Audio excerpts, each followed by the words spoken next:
Nah, kalau dari tadi Ibu yang menanyakan pertanyaan kepada saya, sekarang kita harus twist. Saya akan menanyakan beberapa pertanyaan kepada Ibu. Ibu, kalau harapan Ibu untuk industri beauty di Indonesia itu bagaimana Ibu? Saya melihat ini ya sangat-sangat bagus ke depannya Bu Bah. Jadi kalau kita lihat perkembangan industri beauty ya, apalagi anak-anak sekarang, anak-anak muda sekarang, mereka sangat concern tentang bagaimana merawat kecantikannya. Kemudian mereka sangat kenal dengan semua produk-produk kecantikan melalui berbagai social media, digital media gitu. Dan saya rasa harusnya produk-produk Indonesia nggak kalah ya, karena menurut saya sih diawali dengan misalnya Mustika Ratu yang lalu, kemudian juga beberapa produk yang didesain oleh anak-anak muda yang sekarang banyak kita lihat dijual di e-commerce gitu ya, meskipun memang bukan full set ya. Saya ngelihat produknya nggak kalah bagus loh gitu. Jadi saya ngelihat dengan penduduk Indonesia yang besar, harusnya itu menjadi pangsa pasar bagi produk kosmetik hasil karya anak Indonesia. Amin, itu juga harapan saya banget dan semoga juga pemerintah bisa membantu industri bersama BRI pastinya bisa membantu industri beauty di Indonesia agar bisa dikenal lagi di negara-negara lain. Bahkan semoga bisa bersaing dengan produk-produk besar dunia lainnya. Itu harapan saya banget Ibu. Dan kalau kita lihat ya Bu Bah, ingredient kosmetik itu kan umumnya kalau kita bicara kondisi yang sekarang, ini kan orang udah kembali ke natural resources kan ya. Jadi artinya bahan-bahannya itu kalau bisa berasal dari bahan-bahan yang bukan dari kimia kan gitu ya. Dan ya itu bahan-bahannya ada di Indonesia semua. Benar banget. Jadi kayak pewarna nih misalnya mau warna agak kekuningan kita bisa pakai kombinasi kunyit misalnya ya kan. Kemudian mau agak kecoklatan itu saya pelajari juga ada cerita tentang mengkombinasi kokoa itu coklat gitu ya. Kokoa itu kan di kulit buahnya itu kan nggak dipakai. Yang dipakai untuk coklat kan buahnya di dalamnya. Katanya kokoa itu juga bahan yang bagus untuk kesehatan kulit kan gitu ya.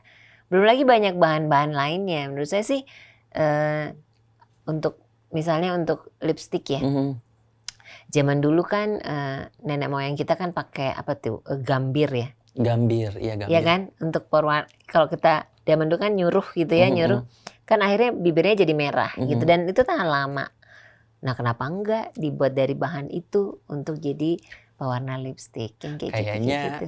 Ibu harus kolaborasi juga dengan Rosa Beauty. Pengetahuannya banyak banget dan idenya brilian banget nih. Dan menurut saya ke depan memang rasanya dengan melihat polusi karena ditimbulkan oleh zat-zat kimia, kita semua kembali ke semua yang dihasilkan oleh alam gitu. Dan itu ya Indonesia paling kaya. Jadi justru kita mesti ajak nih Bu Bah untuk semuanya kita coba lakukan research. Masa sih kita nggak bisa membuat produk-produk yang sehebat produk-produk buatan Eropa? Mungkin Ibu dan BRI bisa mengumpulkan para pengusaha muda ini untuk sama-sama bertemu dan membicarakan ingredients tersebut agar bisa diproduksi menjadi make up yang berkualitas dan bisa dipasarkan di mancanegara. Dengan senang hati. Itu bagus banget. Saya sampai antara nervous dan gugup ini Bu. Dengan senang hati karena menurut saya researchnya sudah ada gitu ya. Kita punya university yang mungkin kalau kita minta untuk bekerja sama mereka punya capability itu. Kita punya banyak makeup artist yang rasanya juga mereka sangat tahu kira-kira warna apa yang dibutuhkan untuk kebutuhan makeup orang-orang Indonesia. Dan kita punya penduduk yang banyak. Jadi untuk apa kita mesti import kosmetik dari luar gitu. Iya benar banget itu Ibu. Gitu. Jadi gak usah ragu-ragu. Kita bareng-bareng lakukan research dan bareng-bareng kita tumbuhkan industri beauty di Indonesia. Bagus banget. Benar-benar sangat terinspirasi banget hari ini ngobrol bersama Ibu. Dikasih kerjaan, diajak ngobrol gini terus menginspirasi pula Ibu. Aduh terima kasih banyak. Terima kasih Bu Bah. kamu juga menginspirasi saya dan banyak anak muda lainnya di Indonesia. Karena buat teman-teman semuanya, kalau kita punya mimpi gitu, bukan dari seberapa besar mimpi itu. Buba kan mimpinya waktu itu cuma menjadi salah satu salah satu artis aja, ya kan? Mimpinya pada waktu terlihat besar ya. Tapi sekarang ternyata dicari justru hampir oleh semua selebriti gitu kan. Jadi sebenarnya bukan dari seberapa besar mimpi itu ya, tapi bagaimana kita bisa merealisasikan mimpi itu ya melalui tentu kerja keras, kemudian tentu bertemu dengan dan belajar dari setiap kesempatan yang diberikan, dan juga nggak boleh mudah putus asa pastinya ya. Benar banget Ibu. Dan artinya bahwa bukan seberapa besar dari mimpinya, tapi justru kita harus menghargai bagaimana proses itu dapat dilakukan oleh kita, dan kemudian akhirnya kita capai.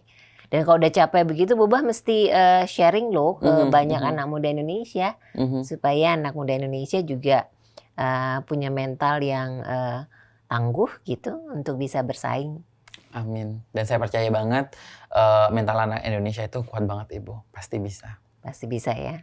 Terima kasih. Sampai ketemu lagi Bubah. Terima kasih banyak Terima kasih Ibu. banget. Obrolannya sangat bermanfaat banget buat saya. Terima kasih banyak Ibu. Mudah-mudahan kita semua selalu bisa memberikan inspirasi Amin. untuk semua anak muda Indonesia. Amin. Terima kasih. Sampai ketemu lagi ya. Terima kasih Ibu. Semoga segera. Terima kasih untuk semua viewer yang sudah nonton obrolan saya dan Bubah. Mudah-mudahan memberikan inspirasi. Dan tentu kalau teman-teman punya insight, punya usulan kira-kira topik apa yang kita akan obrolkan, silakan untuk kasih komen di sini. Terima kasih untuk semuanya, sampai ketemu.